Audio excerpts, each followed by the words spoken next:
Hello everyone, welcome to Math is Fun. Welcome future teachers. This video is a licensure examination for elementary teachers or LET math practice test. You'll answer 20 multiple choice questions, complete with the correct answers and detailed explanations to help you understand its concept better. Get ready to sharpen your math skills, boost your confidence, and prepare smarter for the LET. Let's begin. Question number 1. What is the value of 7 squared plus 5 cubed? A. 148, B. 152, C. 174, or D. 198? What do you think the answer? Alright, the correct answer is letter C, 174. Let's solve this step by step. So, 7 squared means 7 times 7, which is equal to 49. 5 cubed means 5 times 5 times 5, which is equal to 125. Then, let's add. 49 plus 125 is equal to 174. Next question. Simplify 3/4 plus 5/8. A. 1 and 3/8, B. 1 and 1/2, C. 1 and 5/8, or D. 1 and 7/8? What do you think the answer? Alright, the correct answer is letter A. First, we're going to convert to common denominator 8. So 3/4 is equal to 6/8 by multiplying 2 both numerator and denominator. Then let's add. 6/8 plus 5/8 is equal to 11/8. Then change this improper fraction to a mixed number. 11 divided by 8 is equal to 1 and 3/8. Next question. Add 12.45 plus 3.678. A. 16.128, B. 16.129, C. 16.137, or D. 16.138? What do you think the answer? Alright, the correct answer is letter A, 16.128. First, we're going to align the decimal points. So 12.450 plus 3.678. We add 0 to 12.45 to have an equal length. Then let's add from right to left. And the answer is equal to 16.128. Next question. A student scored 45 out of 60. What is the percentage? A. 70%, B. 72%, C. 75%, or D. 80%? What do you think the answer? Alright, the correct answer is letter C, 75%. How do we get 75%? First, we're going to divide 45 by 60, then multiply by 100. To get 75%. Next question. If the ratio of boys to girls in a class is 3:4 and there are 49 students, how many boys are there? A. 28, B. 26, C. 23, or D. 21? What do you think the answer? Alright, the correct answer is letter D, 21. How do we get 21? Alright, step 1. Add the parts. 3 plus 4 is equal to 7. Step 2. Divide the total by 7. 49 divided by 7 is equal to 7. Step 3. Multiply its part by 7. So 3 times 7 is equal to 21. This is for boys. 4 times 7 is equal to 28. And this is for girls. And in the question, it is asking for how many boys are there. Therefore, the answer is 21 boys in a class. Next question. Find the LCM of 12 and 18.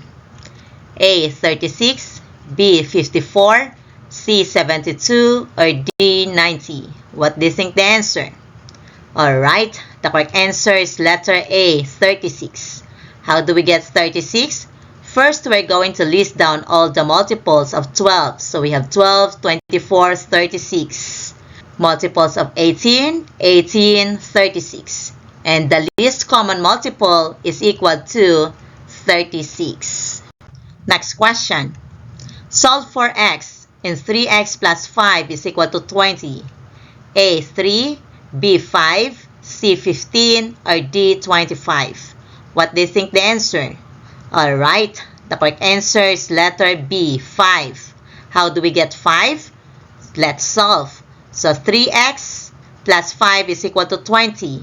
First, we're going to add negative 5 both sides of the equation to make positive 5 into 0. So 3x is equal to 15. Then solve for x by dividing 3 both sides of the equation. So x is equal to 5. Next question. A triangle has sides of 6 centimeters, 8 centimeters, and 10 centimeters. What type of triangle is it? A. Equilateral, B. Isosceles, C. Right-angled, or D. Scalene? What do you think the answer? Alright, the correct answer is letter C, right-angled. So, how do we know that this is a right triangle? First, we're going to check using Pythagoras' right-angled triangle. So, C is equal to the square root of A squared plus B squared. Then, let's plug in the values into the formula. So, 10 is equal to the square root of 6 squared plus 8 squared. Let's simplify. 10 is equal to the square root of 36 plus 64. 10 is equal to the square root of 100. 10 is equal to 10. Therefore, this is a right triangle. Find the perimeter of a rectangle with length 12 meters and width 7 meters. A. 19 meters, B. 26 meters, C. 38 meters, or D. 84 meters. What do you think the answer? Alright, the correct answer is letter C, 38 meters. How do we get this answer? So, this is our formula to get the perimeter of a rectangle. P is equal to 2 times length plus width. Okay, let's plug in the values into the formula. 2 times the quantity of 12 plus 7, which is equal to 2 times 19. And the final answer is equal to 38. Next question. Find the area of a triangle with base 10 meters and height 6 meters. A. 30 meters squared, B. 60 meters squared, C. 16 meters squared, or D. 36 meters squared. What do you think the answer? Alright, the correct answer is letter A, 30 meters squared. How do we get this answer?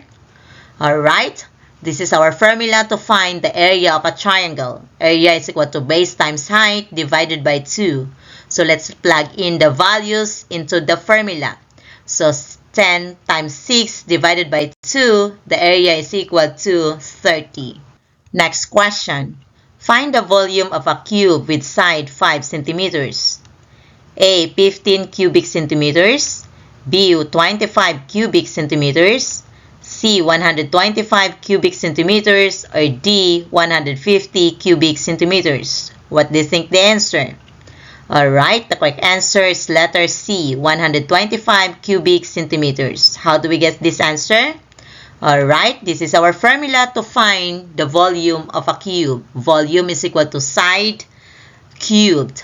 So, 5 to the cube, which is equal to 5 times 5 times 5, and the answer is equal to 125. So, the volume of a cube is 125 cubic centimeters. Next question. If a time starts at 8:15 a.m. and ends at 10 a.m., how long is the class? A. 1 hour and 45 minutes, B. 1 hour and 50 minutes, C. 2 hours, D. 1 hour and 30 minutes. What do you think the answer? Alright, the correct answer is letter A, 1 hour and 45 minutes. How do we get this answer? Okay, let's subtract 10 minus 8:15. So since we don't have minutes in 10, we're going to borrow 1 hour from 10. 10 becomes 9 and 0 becomes 60. Then 60 minus 15 is equal to 45. 9 minus 8 is equal to 1. So the class is 1 hour and 45 minutes. Next question. A pencil costs 12 pesos. How much do 15 pencils cost? A. 120 pesos, B. 150 pesos, C. 180 pesos, or D. 200 pesos. What do you think the answer? Alright, the correct answer is letter C, 180 pesos. This is our solution. 12 times 15 is equal to 180. Next question. The number of students in grade 5 sections A is 25, B is 30, C is 28. What is the mean number of students? A, 27, B, 28, C, 29, or D, 30? What do you think the answer? Alright, the correct answer is letter B, 28. How do we get 28? First, to find the mean, we're going to find the total of 25, 30, and 28. And the result, we divide it by 3. And we have here 27.67. Since we're talking about the number of students, it should be our answer is in the whole number. So 27.67 is rounded to 28. Next question. A bus can carry 48 passengers. How many buses are needed for 288 students? A, 5, B, 6, C, 7, or D, 8? What do you think the answer? Alright, the correct answer is letter B, 6. How do we get 6? So, 288 divided by 48 is equal to 6. Next question. Simplify 7/8 minus 3/4. A, 1/8, B, 3/8, C, 4/8, or D, 5/8? What do you think the answer? Alright, the correct answer is letter A, 1/8. How do we get 1/8? First, convert to common denominator 8. So 3/4 is equal to 6/8. Then let's subtract 7/8 minus 6/8 is equal to 1/8. Next question. Multiply 2.5 times 0.4. A, 1, B, 1.2, C, 0.10, or D, 0.20? What do you think the answer? Alright, correct answer is letter A, 1. How do we get 1? So 2.5 times 0.4. First, we're going to multiply as if multiplying whole number. So 4 times 5 is equal to 20, 0 regroup 2. 4 times 2 is equal to 8, plus 2 is equal to 10. Then count the decimal places in our factors. So we have 2 decimal places in our factors. And we're going to affix 2 decimal places into our product. So the correct answer is 1. Next question. How many edges does a rectangular prism have? A, 8, B, 10, C, 12, or D, 14? What do you think the answer? Alright, the correct answer is letter C, 12. Rectangular prism has 12 edges.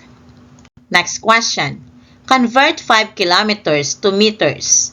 A, 50 meters, B, 500 meters, C, 5,000 meters, or D, 50,000 meters? What do you think the answer?